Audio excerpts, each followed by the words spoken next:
Everybody, and welcome back to I'm Sorry But I'm Restless. I don't know why that's my intro. It's been my intro for the last few videos and it's working for me, so I'm gonna keep it that way. Um, okay, this is not an easy thing for me to talk about. I tweet a lot about it, I write articles a lot about it, and honestly, I feel more comfortable writing about serious topics over talking about them because I always feel really weird when I talk about it. Like, I feel not frightened in any way, just nervous because I don't always have all the information. I'm not super like politically involved. It's not an area of huge interest to me to be politically involved. I like campaigns, I like volunteering, I like humanitarian things. Um, I'm not a huge fan of politics. It's very confusing to me. I kind of just avoid political questions as much as I can because my mind always changes about things. Like, I'm not stuck on any kind of parties. I usually read what each party offers before I vote, and I vote for the one that fits me the most. Um, but I wanted to talk about this because, for those of you who are unaware, for those of you who don't follow me on Twitter, for example, I've been following the whole Rahaf al-Qunun issue on Twitter and on the news because it resounded with me so strongly, and not to the extent that, she had to leave countries and stuff, not to that extent, but to the extent that I could understand a lot of the feelings and emotions and all the other comments that were coming out of it. I could understand it, and like, it really resonated with me, and I can't stop thinking about it. And I personally feel like I'm in two minds. I personally feel like if I didn't talk about it, I would be, holding on to something that is very close to my heart, and I feel like I need to share. And on the other hand, like I said, I'm not super politically involved, but the biggest thing that I've been involved in recently is like campaigning for ex-Muslims and giving them a voice. And the reason for that is this. This is the reason, and I'll go into that later. But religion is something that I have struggled with. Religion is something that I've always been interested in. Religion is something that I have, been in love with and I've followed to the best of my ability before leaving it. And now, like, I've had four major heartbreaks in my life. Losing my mom, losing my dad, losing my siblings, and then losing my religion. Those four things will be the greatest heartbreak that I've ever experienced in my life. I'm sorry, I'm like, when I get nervous, I like choke. But it's nothing to worry about. It's not a serious problem. But if I feel like if I don't speak about it, it's a problem for me. Like, I can't live without speaking about things now. Whereas, like, years and years ago when I was a kid, I could hold on to things for years. I could just push them down and keep them down. But now, after like having all that heartbreak at relatively the same time, I can't keep anything down. I have to let it all out. Um, and following this story and, seeing the success of that story, and watching her, you know, get the freedom that she deserves has really like moved me, and I want to share it. And not that I need to, it's made headlines, but I wanted to talk about it because there's so many aspects of it that are so negative, and it needs to be spoken about. It needs to be, because like I said, I tweet more about this and I write more blog posts about this. I have a whole series about it on my blog. And all the links and everything will be down below. And to put this briefly, I am not a scholar of any kind. Okay, I know what I followed. To be honest, I don't need to give you evidence for everything that I say. You can research it. I think that that's the best way of doing it, is to not take my word for it, not take anyone's word for it, research it. So if I cite something that's Islamic, I'm leaving it to you for you to research. I am aware that this is not going to be the most popular subject. I'm aware that this might warrant some hate from angry people. Muslim, non-Muslim, don't care, they're all the same at this point. Those people who leave those like horrible, nasty comments on things like this, and issues like this. And I just wanted to shine a spotlight on it and really present my thoughts. And I'm going to move on now because I've been talking about it for 5 minutes and I haven't even said a word about it. But for those of you who don't know, Rahaf al-Qunun, I've written a little bio about her recent exploits. She's an 18-year-old Saudi woman. She's not a girl, she's an adult. And she fled her family while they were on like a getaway in Kuwait. They were on holiday there. And she said they were abusive, and she got stranded in Bangkok because she was on a stop flight to Australia, which she had a visa for. And while she was in Bangkok, she was trying to reach Australia, and she was told there in Bangkok by, I'm not entirely sure who, but someone, that she had to return to Kuwait where her family were waiting for her. She refused, and she barricaded herself in the Thai airport hotel room, where she took to Twitter, and she, this story got so popular, and people were really like rallying to get her some help. She also stated that she renounced Islam, and this, whether you like it or not, whether you believe it or not, whether you think it's Islamic or not, is punishable by death in Saudi Arabia. By death.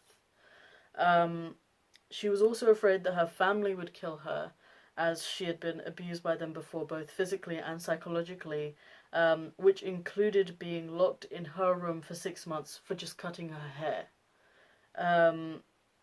And she recently, like a few days ago, received asylum in Canada. Now, the response to this from the sort of non-Muslim, ex-Muslim point of view, for the most part, was very positive, and we were cheering her on, and we were really happy to hear that she had found asylum in Canada.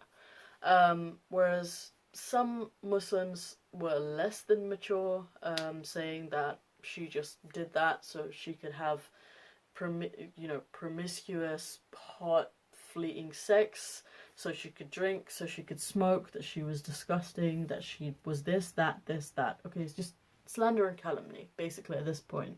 Some of them were saying that she suffered nothing. Some of them were saying that she was happy in Saudi. She just wanted to make a scene because she's an irresponsible teen. And to be honest, like, I've shared what I've been through, for some of it anyway. I've shared what I've been through, and I remember receiving things like that when I left my house. Like, oh, she just wants to go have sex, oh, she just wants to drink and have fun and whatever. Like, every few months, my family will send me a hot, steaming pile of hate mail. So it's, this is what I'm talking about. This is what I'm talking about. Like, people, the response to this is so immature. And I don't think people understand concepts like, I left my country because I was afraid.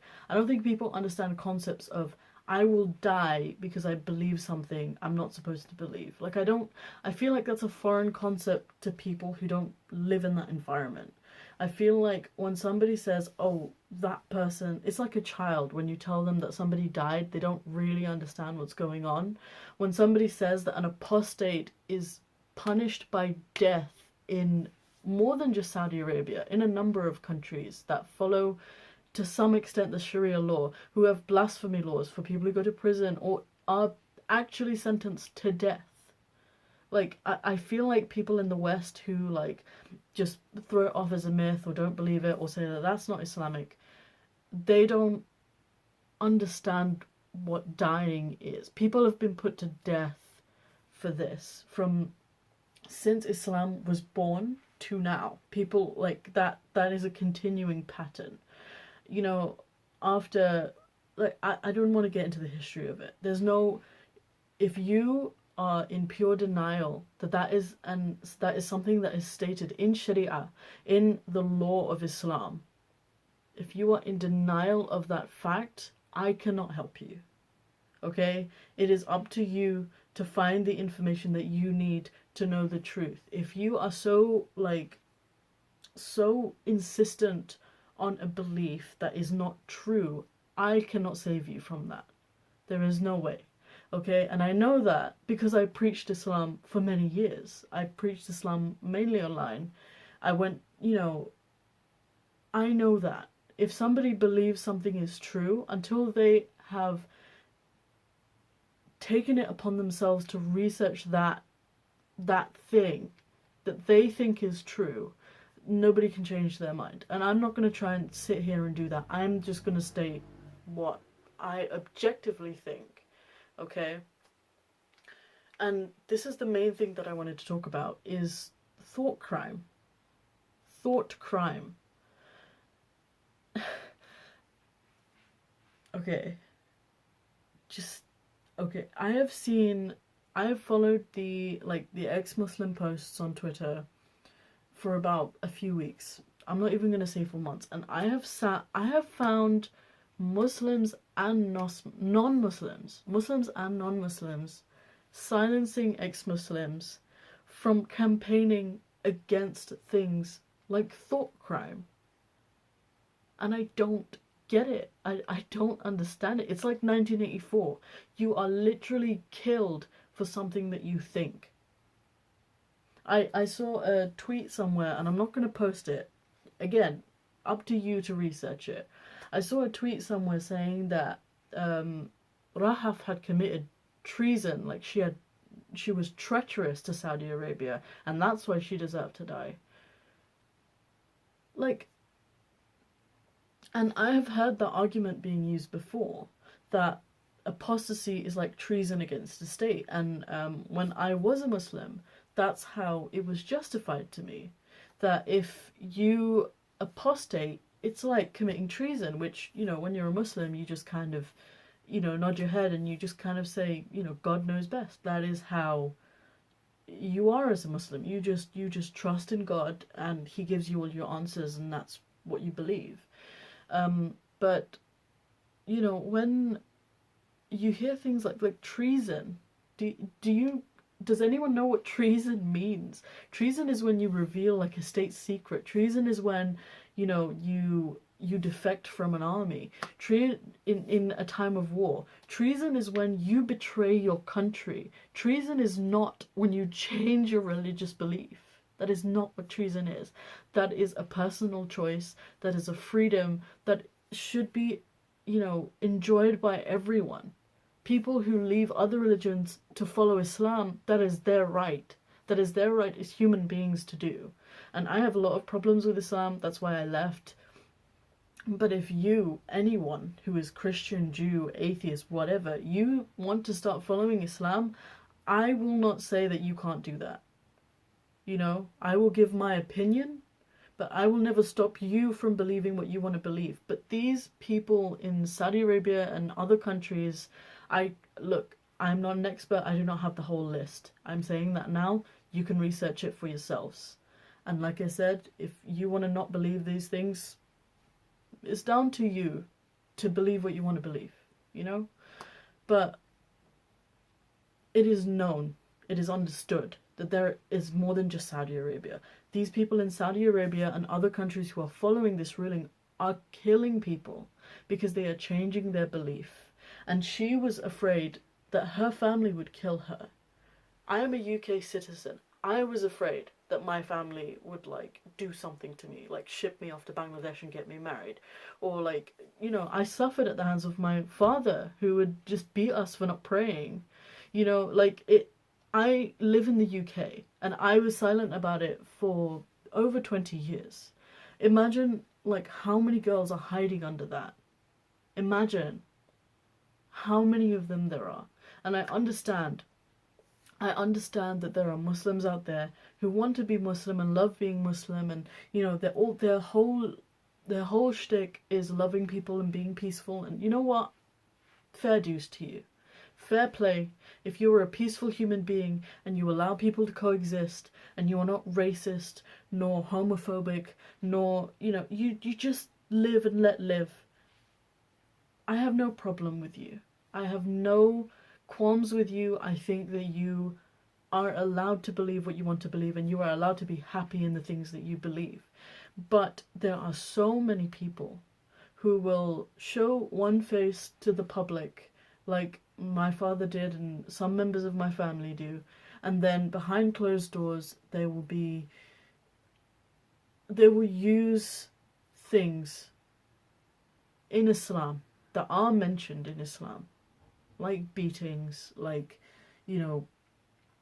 guilt tripping and things like that. If you apostate in Islam, you have 3 days to change your mind before the Sharia, the law of an Islamic state, kills you. Just let that sink in. It is pure thought policing, and it is not okay, and I don't care what anyone says. I don't care if she is, sleeping with the whole of Canada. That is her right, and as an adult woman. I don't care if she's drinking from dawn till dusk. That is her right as an adult woman. She has liberated herself from an oppressive system that would have killed her. And so many Saudi women need liberating from that oppressive system. And the other thing is male guardianship. That is, in the world we live in now, at the time we live in now, when people are saying that Islam is a feminist religion, and that's fine. If you interpret Islam as like a feminist religion, and you think that it's really super, super feminist, it's fine, okay? I have no qualms with you. Just don't act like there aren't misogynistic things in the books. That's the only thing I ask you, because there are. And don't act like nobody's oppressed under Islam, because they are. There is verifiable proof of that in the UK and in other countries, in Western countries and in other countries. Like, I am baffled. I am truly baffled by the mixed reaction from people about this. Oh, the other thing that I wanted to address that I didn't note down, a lot of people were saying, you've taken in this one ex-Muslim, what about all the Syrian refugees? I'm not saying that countries shouldn't accept Syrian refugees. I think that it's a difficult situation. And like I said, I'm not too involved in politics. I don't fully understand the Syrian conflict, or how, seeking asylum from a country like that to a European or American country is processed. But why do you think that those refugees exist? It's under regimes that are oppressive. It's because of regimes that are oppressive. It's because of ISIS. It's because of the regime that's in Syria right now, the Assad regime. It's all of that. People are trying to escape that, to come to freer countries, to practice whatever they want to practice freely. It's the same for this. She escaped an oppressive system to come to a free land because she was in fear of her life.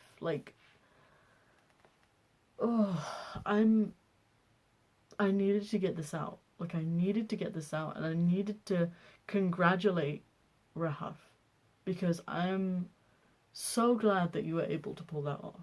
I am immensely proud that you were able to pull that off.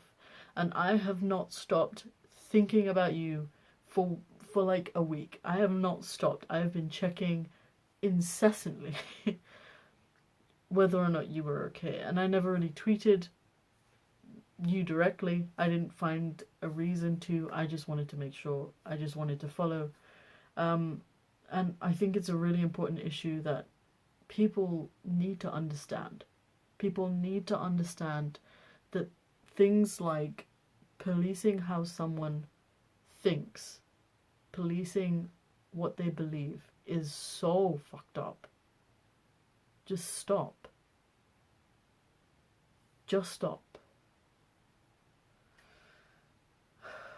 Hopefully next week's video isn't going to be this serious. I hope I can find something more cheery, because I don't want to be a political speaker, but this is something that's very close to my heart. This is religion and my struggle with it, and I will eventually put out, you know, a video why I left Islam and my hijab journey and all of that stuff, because it's important. It's important for people to know these things. It's important for people to normalize an experience of leaving Islam, so that people will stop throwing their kids out of the house and, you know, trying to murder them or shipping them off to a different country, whether or not that's Islamic. Regardless, people need to stop doing that. People need to be more tolerant of free thinking, because it is a human right. And I am tired of people making excuses for those people who want to take away that right, or, you know, try to pretend like this was something else. It isn't. It was a breach. Sorry. It was a breach of Rahaf's human right to change what she believes. You know, come on. 2019. Please, let's move on. I think earlier in this video I said 2018. I'm sorry. I'm still getting used to the fact that it's a new year. For now, goodbye, and I hope that, if anything, I've just gotten this off my chest. For real. But thank you, and I will see you in the next one.